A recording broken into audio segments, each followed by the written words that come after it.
Today we're going to explore one of the most tense and frightening scenarios in everyday life. 7 horror stories involving walking alone at night on deserted streets. Get ready to hear chilling stories from people who experienced moments of pure fear while crossing silent streets, feeling like they were being watched or followed. We're going to dive into stories based on real situations, where danger can arise from where you least expect it, and the solitude of the night turns any corner into a source of tension. So, settle in, check if there's anyone following you, and let's start this chilling journey. Oh, and before something strange crosses your path, take the opportunity to subscribe to the channel, activate the bell, and leave a like. This helps the channel a lot and ensures that you don't miss any scary content like this. Let's go. 1. The silent observer. A light rain fell on the empty streets of Hackney as Marcos Alvarez, 30, walked home alone after a long shift at a central London restaurant. It was late at night, and he had chosen to avoid the crowded tube, preferring to walk through the deserted streets of the neighborhood. The path, which during the day seemed safe, took on a menacing feel at night. Shuttered storefronts, flickering streetlights, and the echo of his own footsteps, heightening the sense of isolation. After just a few blocks, Marcos noticed something strange. At every corner, he felt like he was being watched. He looked back, but all he saw were shadows and an empty street. The feeling that he was being followed grew, but he tried to rationalize it. Maybe it was just the nervousness of walking alone at night in a big city. Even so, he quickened his pace, keeping his eyes open for reflections in the shop windows and the sounds around him. As he turned a corner, he noticed a figure standing under the awning of a closed store. It was a tall man, wearing a dark coat and hood, his face hidden in shadow. Marcos looked away, but felt the weight of the stranger's gaze following him. He kept going, but when he glanced back discreetly, he saw that the man was now walking in the same direction, keeping his distance. The pace of his steps was calculated, neither too fast nor too slow, as if the pursuer wanted to always remain in sight. But out of immediate reach, Marcos crossed to the other side of the street, feigning indifference, but the figure did the same. Fear began to turn into panic. He thought about calling for help, but there was no one around. The few convenience stores were closed, and the night buses seemed to have disappeared. His cell phone was almost out of battery, with only 3% left. He decided to call a friend, but the line dropped before he could explain the situation. As he passed an abandoned construction site, he heard hurried footsteps behind him. The man had closed the distance. Marcos accelerated, feeling his heart racing, and entered a narrow alley, hoping to lose his pursuer. For a few seconds, silence returned, interrupted only by the sound of rain hitting the sidewalks. But then, when he looked back, he saw the silhouette of the man standing at the entrance to the alley, motionless, watching him in silence. Desperation took over. Marcos ran to the next street, trying to find a taxi or any sign of life. As he turned another corner, he came across a parked police car. He knocked on the window, panting, asking for help. The police got out of the car, but when they looked down the alley, they saw no one. Marcos tried to explain what was happening, but without any evidence or a clear description of the stalker.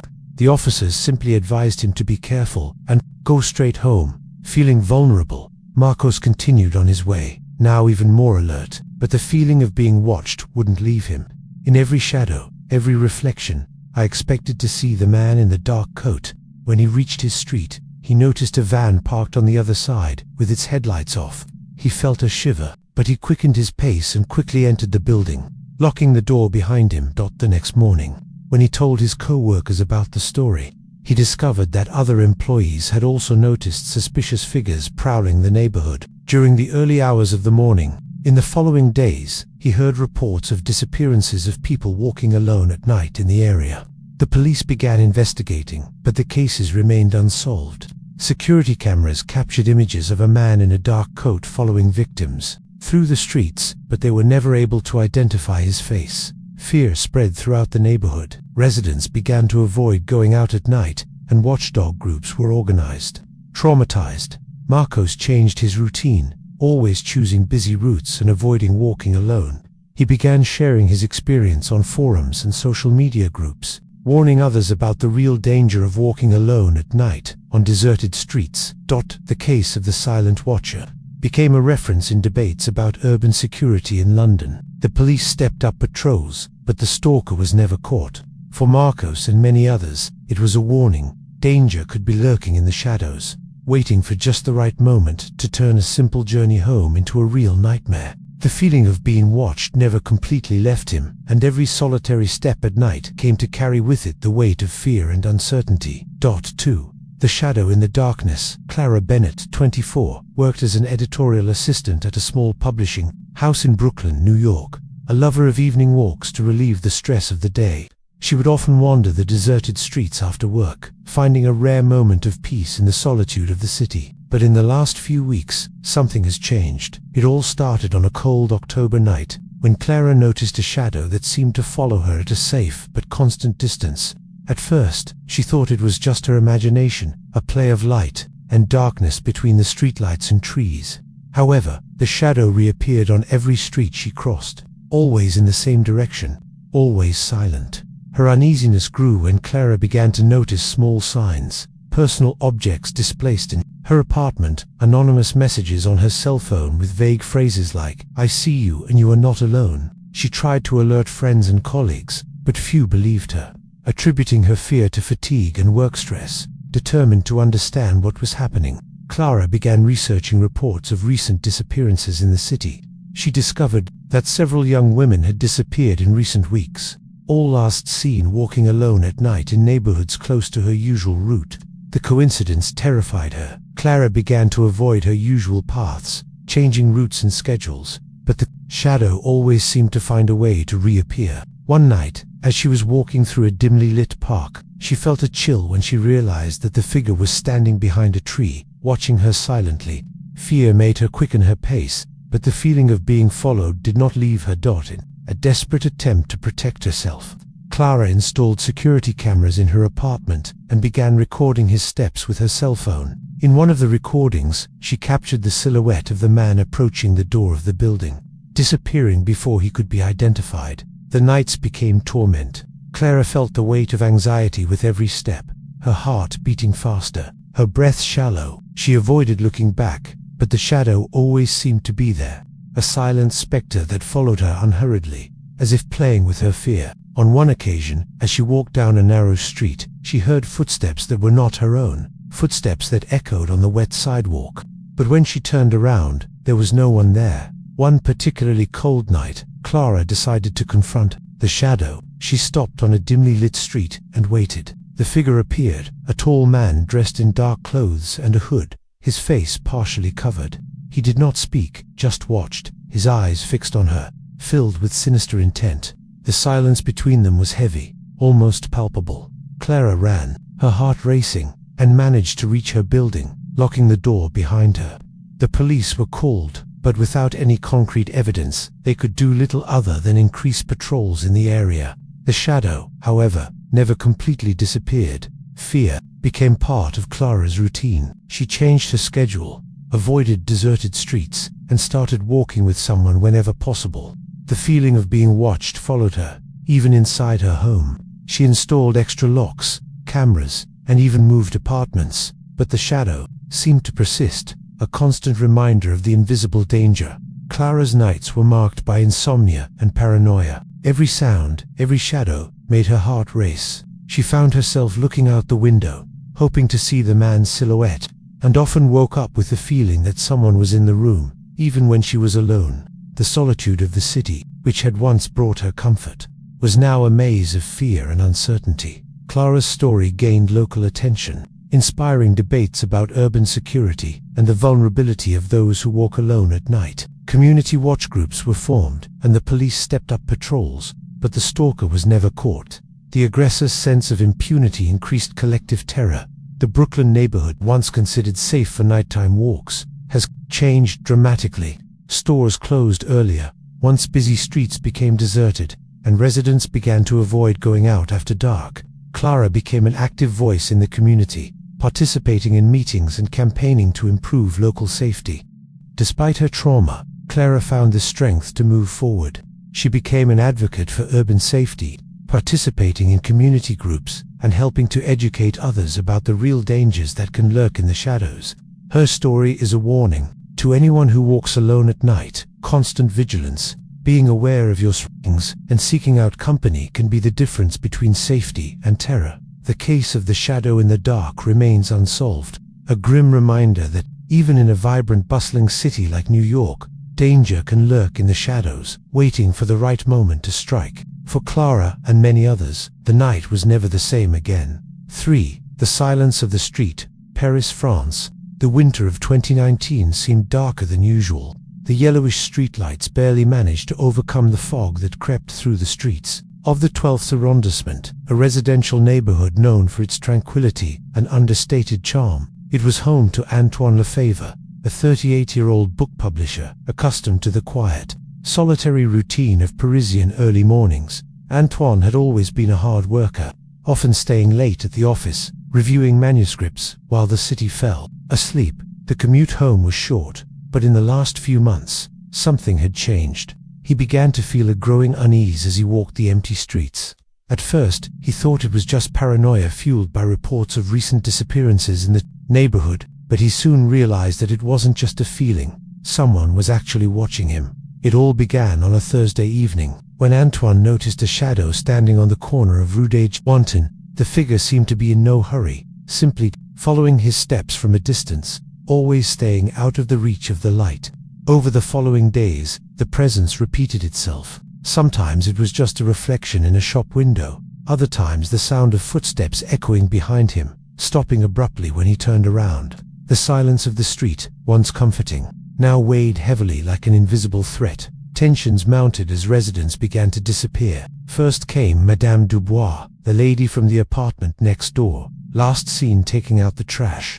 Then came a young student who worked at a nearby cafe. The police investigated, but with no solid leads. The neighborhood was thrown into panic, and the streets became even more deserted at night. Antoine tried to rationalize his fear. Maybe it was just coincidence. Maybe he was just influenced by the news. But everything changed the night he received an anonymous envelope under his door. Inside was just a photo, him walking alone down the street, clearly taken from a distance, and a handwritten message, "You're next." Panic took over. Antoine began to avoid his usual route, changing his schedule, taking taxis, but nothing seemed to dispel the feeling that he was being followed. He began to notice strange details, the doorbell ringing in the early hours of the morning, messages without a sender on his cell phone, figures standing in the dim light of the streetlights when he looked out the window. The silence of the street had become deafening. One night, when he returned home, Antoine noticed that the door to his apartment was ajar. The hallway was dark except for a dim light coming from the end of the hall. He walked up the stairs in silence, his heart racing. When he reached his floor, he found the door to his apartment open. Inside, everything seemed normal, except for one detail. On the table, a new photo. This time, it was of him sleeping in his bed. Antoine called the police, but the officers could do little. There was no sign of a break-in, no fingerprints. The disappearances continued, and the feeling of helplessness grew. Antoine began sleeping with the light on and locking all the doors and windows, but the fear was constant. He knew he was being watched, that someone knew his every move. The following week, he decided to install security cameras in his apartment. For days, nothing unusual was recorded, until, one freezing morning, an alert sounded on his cell phone. When reviewing the images, Antoine saw a hooded figure standing in front of his door, motionless, looking directly at the camera. The face was covered, but the eyes, cold and expressionless, seemed to pass through the lens. The figure remained there for several minutes, before disappearing into the hallway. The case gained repercussion in local newspapers. The 12th Wardens, as he became known, was now the subject of debates and conspiracy theories. Some said he was a serial killer. Others said he was part of an obscure sect. The police stepped up their patrols, but fear had already taken hold irreversibly. The last night Antoine was seen, he texted a friend, "If anything happens to me, check the cameras, he's here." The next day, his apartment was empty. No sign of a struggle, no trace of escape, just absolute silence, and on the table, one last photo, the deserted street, lit by fog, and a solitary shadow in the background. To this day, the mystery remains unsolved. The disappearances stopped as suddenly as they began. Antoine's apartment was sealed off, and the neighborhood was never the same again.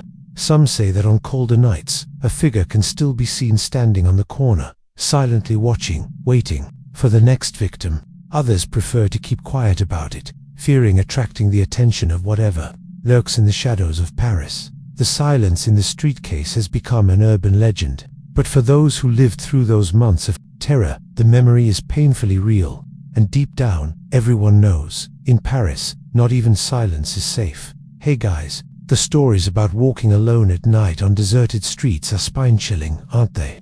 If you're enjoying these suspenseful and tense stories, take a quick break, subscribe to the channel, and leave a like. This really helps the channel grow and motivates me to continue bringing you more spine-chilling content. Now, let's get back to the next stories. There are still many dark streets ahead.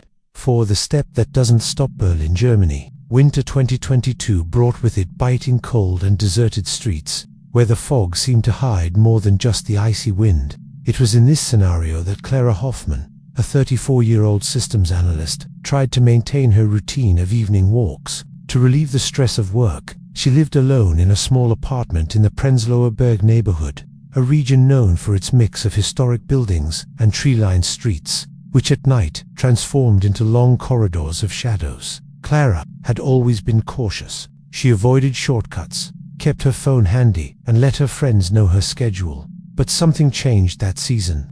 In the third week of January, she began to notice a disturbing detail. During her walks, she could hear footsteps that kept pace with her own. When she sped up, the footsteps sped up too. When she stopped, there was absolute silence. No matter the route, the feeling of being followed persisted, as if an invisible presence were watching her from some obscure point. At first, Clara tried to rationalize it. Maybe it was just the echo of her own footsteps on the icy sidewalks, or a neighbor returning home at the same time. But the coincidence repeated itself, night after night, always in the same pattern. Fear began to infiltrate her routine, making every corner a possible hiding place, every shadow a threat. One evening, as she walked past Kollwitzplatz, Clara decided to test her suspicions. She stopped abruptly, pretending to look for something. In her bag, the footsteps stopped immediately. She looked around, but saw no one. Her heart raced. She started walking again, and a few seconds later, the footsteps started again, always at the same distance. The tension became unbearable. She changed sidewalks and crossed the street, but the presence remained, invisible and constant. Determined to discover the origin of the phenomenon, Clara began to vary her schedule and routes. She tried leaving earlier, then later, but nothing changed. The footsteps persisted, as if the stalker knew exactly where she would be. She began to avoid going out at night, but even during the day, she felt eyes on her, especially in empty subway cars or in the hallways of the building. Her paranoia intensified when Clara found a folded sheet of paper pinned to her apartment door. Inside was a single sentence, written in German in precise handwriting. "I know when you stop." The warning was direct, almost intimate. She took the note to the police, who reported the incident. But without any concrete evidence or witnesses, there was little they could do. The officers suggested she avoid walking alone at night and increase security at home. Clara installed cameras in the building's hallway and motion sensors on the door. For a few days, nothing unusual was recorded. But one silent morning, the sensor went off. When she reviewed the images, she saw only a shadow passing quickly in front of the door, leaving no trace. Her fear turned into terror. She began to sleep badly, waking up at the slightest noise. She felt watched, even inside her own home, as if someone would appear on the other side of the door at any moment. Friends tried to convince her to spend some time outside Berlin, but Clara refused to flee. She wanted answers. On the last night of February, Clara decided to face her fear. She went for a walk, this time carrying a small camera hidden in her coat. She followed her usual route, crossing silent streets and empty squares.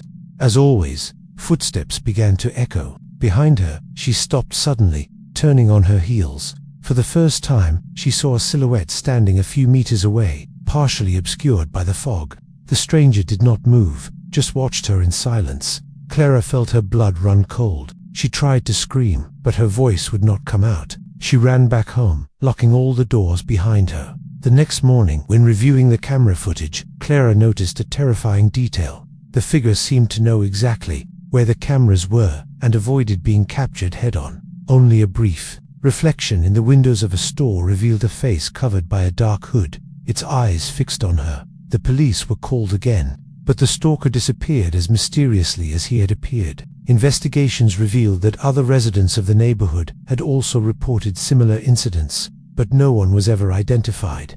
Clara decided to move to another city, but to this day she avoids walking alone at night. The case became known among Berliners as the footstep that never stops. Many believe that the stalker was an ordinary person, a predator who knew every move his victims made. Others say that it was something more, a presence that fed on the fear and silence of the freezing Berlin nights.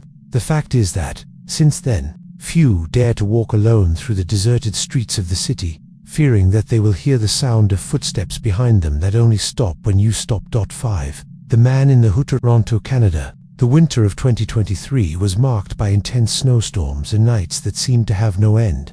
At the University of Toronto, students' routines adapted to the cold, silent hallways, libraries open late, and nearly deserted streets after dark. Among these students was Lucas Martins, a 22-year-old Brazilian studying engineering who was used to long nighttime walks to clear his head after hours of studying. It all started on a Tuesday night when Lucas noticed a man in a dark hoodie standing across the street, motionless, watching him as he left the library. At first he thought it was just a homeless person or someone waiting for a bus, but the figure seemed fixed, his eyes hidden under the shadow of the hoodie. Lucas quickened his pace and, when he looked back, he saw that the man had started following him, always keeping the same distance. Over the next few days, the pattern repeated itself. No matter what time Lucas left the university, the man in the hoodie was there, sometimes across the street, sometimes standing in the dim light of a street lamp, always silent, always watching. Fear began to creep into Lucas's routine, making every walk a test of his nerves. He tried to ignore it, convincing himself it was just a coincidence, but the feeling of being watched intensified with each passing night. The city was already tense. Since the beginning of winter, several young people had disappeared in neighborhoods near the university. The newspapers reported cases of students who disappeared without a trace, always at night, always on quiet streets. The police investigated, but without any concrete leads, and the population began to avoid going out after dark. One night, Lucas decided to change his route back home, taking different streets and going into random stores to throw off his pursuer. But when he left a coffee shop, there was the man in the hoodie, standing on the corner, as if he knew exactly where Lucas would be. The student felt panic rising. He ran to his building and locked himself in the apartment, but he couldn't sleep. Through the window, he saw the figure standing across the street, motionless, staring at his building. The next day, Lucas told his university colleagues about what had happened. To his surprise, other students reported similar experiences. A man in a hood, always at a distance, always silent. Some even received anonymous messages on their cell phones, with photos taken from afar, showing them walking alone at night. Paranoia spread across campus. Determined to understand what was happening, Lucas began researching the disappearances. He discovered that each case had a pattern. The victims were last seen alone, always at night, and in areas close to campus. On online forums, he found reports of a hooded man being seen by several students in the weeks leading up to the disappearances. Determined to gather evidence, Lucas installed cameras along the route between the university and his apartment. For days, the images captured only empty streets and passing cars, until, one freezing morning, the camera caught the man in the hoodie, standing in front of the building, looking directly into the camera. His face was not visible, but his posture was threatening.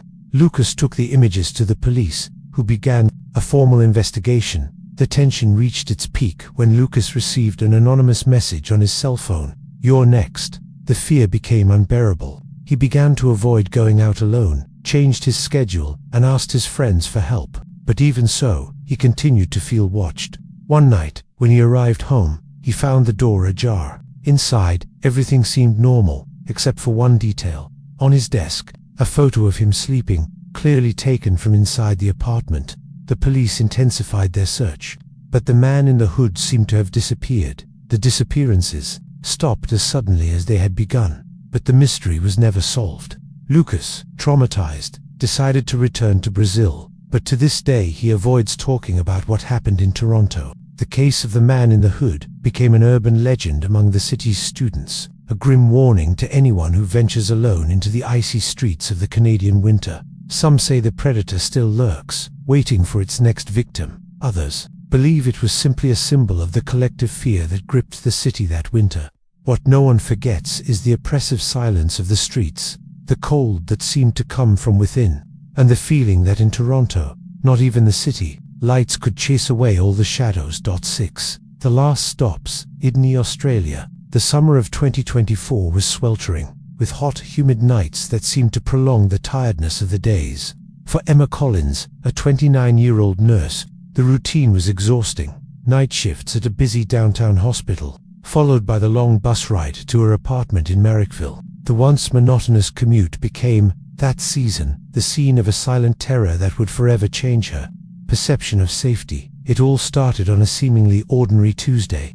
Emma left the hospital shortly after 11 p.m., exhausted, her mind still caught up in the dramas of her shift. She walked to the bus stop, feeling the heat sticking to her skin. The 370 bus arrived empty, except for 2 scattered passengers. Emma sat near the window, looking out at the city that passed by in flashes of light and shadow. She soon noticed, on the other side of the street, a figure standing under a lamppost, its face hidden by a dark hood. She didn't pay much attention, but as the bus went on, she noticed that the figure was walking in the same direction, always at the edge of her field of vision. Over the next few days, the pattern repeated itself. Emma began to feel increasingly uneasy. The man in the hood seemed to appear every time she boarded the bus, walking parallel to the bus, disappearing around corners, and reappearing at the next stop. She tried to ignore it, but fear crept in. She began to exchange messages with friends during the journey, reporting the stranger, but no one took her seriously. He must just be a homeless person, they would say. Emma, however, felt there was something more. On the 5th night, the bus was almost empty. Emma noticed that the driver, a middle-aged man, seemed restless, looking in the rearview mirror more than usual. When the bus stopped at the second-to-last stop, the hooded figure appeared once again, standing motionless on the sidewalk, as if waiting for something. Emma felt a chill.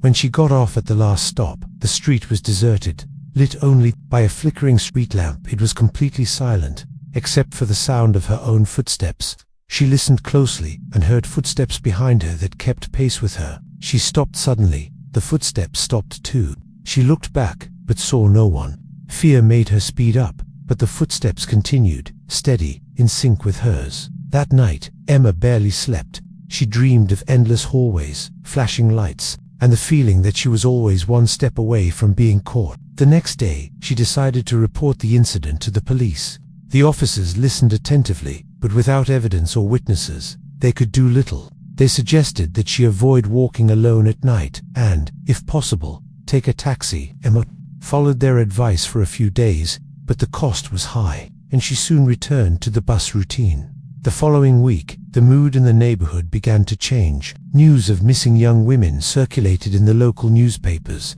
All the victims had in common a habit of returning home late, always using public transportation. Emma felt her fear turn into paranoia. She began to watch every face on the bus, every shadow on the street. She installed a tracking app on her phone and shared her real-time location with a friend. Even so, the feeling of vulnerability grew stronger with each passing night. On a muggy Friday, Emma finished her shift later than usual. The hospital was particularly chaotic, and she left the building after midnight. She walked to the bus stop, feeling watched. The bus arrived empty. The driver, a young man with a tired look, waved at her. Emma sat in the back, trying to hide. The bus drove through the silent streets of Sydney, and at each stop, Emma looked out the window, looking for the hooded figure.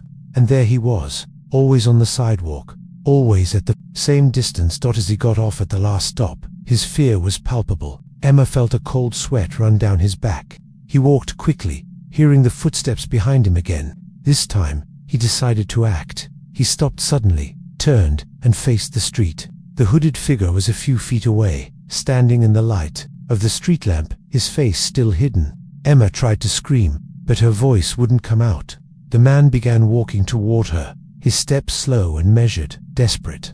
Emma ran to a house with the lights on and knocked loudly on the door. An elderly man opened the door, frightened. Emma quickly entered, locking the door behind her. Through the window, she saw the figure standing on the sidewalk, motionless, watching the house. The man called the police, who arrived minutes later. They searched the street, but the stalker had disappeared without a trace. In the following days, Emma remained secluded, avoiding leaving the house. She received anonymous calls, always with silence on the other end of the line.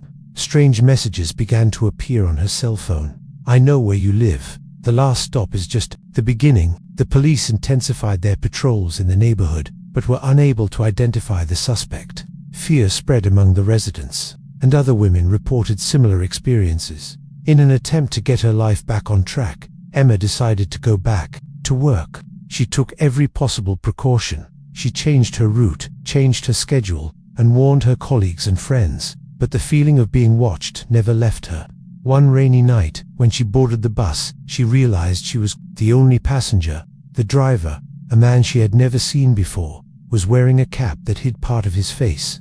Emma felt her heart race. During the journey, she noticed that the bus stopped in unusual places, on deserted streets with no lighting. She tried to call someone, but the signal was weak. When she finally got off, she realized that the figure in the hood was waiting for her on the corner. This time, there were no houses with lights on, no people on the streets. Emma ran, but the footsteps behind her were quick and determined. She felt a hand grab her arm, pulling her into a dark alley. She struggled with all her might, screaming for help. Suddenly, car lights illuminated the alley, and the figure released Emma, disappearing into the darkness. Two young men driving by heard the screams and called the police. Emma was taken to hospital in shock. The police began an intensive investigation, cross-referencing accounts from other victims and analyzing security camera footage. They discovered that the man in the hood was linked to a series of unsolved disappearances in the area, always operating at the last bus stops, choosing lonely and vulnerable victims. 7. The Look in the Window, Edinburgh, Scotland. The winter of 2021 was one of the harshest on record in the Scottish capital. The normally bustling cobblestone streets of the Stockbridge neighborhood became silent and deserted at night, covered in a thick fog that seemed to swallow everything around it. It was in this scenario that Thomas MacLeod, a 41-year-old librarian, sought refuge in long nighttime walks to alleviate the burden of loneliness and insomnia. What he did not know was that, this season, his walks would place him at the center of a dark and deadly mystery. It all started on a cold January night. Thomas was following his usual route down Circus Lane when something caught his eye: an abandoned Victorian house, known in the neighborhood for stories of hauntings and ancient tragedies. The building, with dirty windows and peeling facade, had been empty for years. But that night, Thomas noticed a light on the second floor. Even more disturbing, he noticed the silhouette of someone standing behind the glass, staring at him with a fixed, unwavering gaze. At first, Thomas thought it was just his imagination, the result of tiredness and urban legends, but the scene repeated itself over the following nights. Every time he passed by the house, he saw the same light on and the same unmoving gaze, following his every step down the street. The feeling of being watched began to haunt him, making every walk a test of courage. He tried to ignore it, but the gaze in the windows seemed increasingly intense, as if challenging him to discover what was hidden behind the glass. When questioned, the neighbors swore that the house was empty. Some said that it was impossible for anyone to live there, since the building was condemned and had no electricity. Others, more superstitious, whispered about ghosts and curses. Thomas, rationale, decided to investigate on his own. Armed with a flashlight and his curiosity, he approached the house on a particularly cold night. When he tried to look through the ground floor window, he felt a shiver run down his spine. The light on the second floor suddenly turned on, and the gaze became even more penetrating, as if it knew of his presence. Tensions rose when Thomas began to notice reports of disappearances in the area. Young students, tourists, and even long-time residents were disappearing without a trace. The police investigated, but without any concrete leads. Fear spread, and the streets became even more deserted. At night, Thomas couldn't shake the feeling that there was a connection between the disappearances and the abandoned house. Determined to find out the truth, Thomas began observing the house from afar, noting the times the lights came on, and trying to identify patterns. One night, he saw a figure sneak out of the back door, dressed in dark clothes and carrying a heavy backpack. The figure disappeared into the fog before Thomas could follow it. The next day, another disappearance was reported, this time of a young woman who used to walk down the same street. Paranoia took hold of Thomas. He began to feel as though he was being watched, not only through his window, but also on the streets, and even in his own home.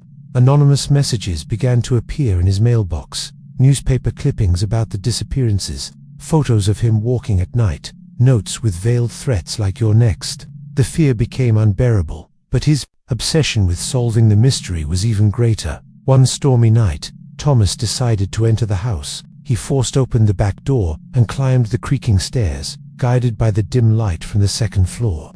When he reached the top, he found a room nearly empty except for a chair facing the window and a makeshift lamp. Sitting in the chair was a middle-aged man with a pale face and sunken eyes, watching the street with sickening attention. Beside him was a bulletin board filled with photos of the missing victims, maps of the city, and detailed notes on the schedules and routines of the residents. The man slowly turned around, facing Thomas with a cold smile. "I knew you would come," he whispered. Before Thomas could react, he felt a blow to his head, and everything went black. When he woke up, he was tied up in a damp basement, surrounded by the personal belongings of the missing victims. The man staring out the window turned out to be a meticulous killer who used the abandoned house as a base to observe, choose, and hunt his victims. He knew every detail of the neighborhood's routine, every shortcut, every shadow. Thomas realized that he had been chosen, not by chance, but because of his persistence in seeking answers. Police found Thomas 2 days later, thanks to an anonymous tip. The killer had disappeared, leaving behind only the haunting mural and the terror etched into the walls of the house. The case shocked Edinburgh and became one of the city's greatest urban legends. The house was eventually demolished, but residents still swear they see a light on and a stare out the window on foggy nights, like a dark warning that evil can lurk where you least expect it. Thomas never walked at night again. The trauma stayed with him for years, and the feeling of being watched never completely left him. The mystery of the gaze in the window remains unsolved, fueling the fear and imagination of those who dare to walk through Stockbridge after dark. And so we come to the end of our 7 horror stories involving walking alone at night on deserted streets. So, which one scared you the most? Will any of them make you think twice about walking alone after dark? Tell us in the comments which one was your favorite. If you enjoyed this dive into the darker side of deserted night streets, don't forget to leave a like. This really helps the channel grow and encourages me to bring you more spine-chilling stories. And if you haven't subscribed yet, take advantage now to subscribe and activate the bell.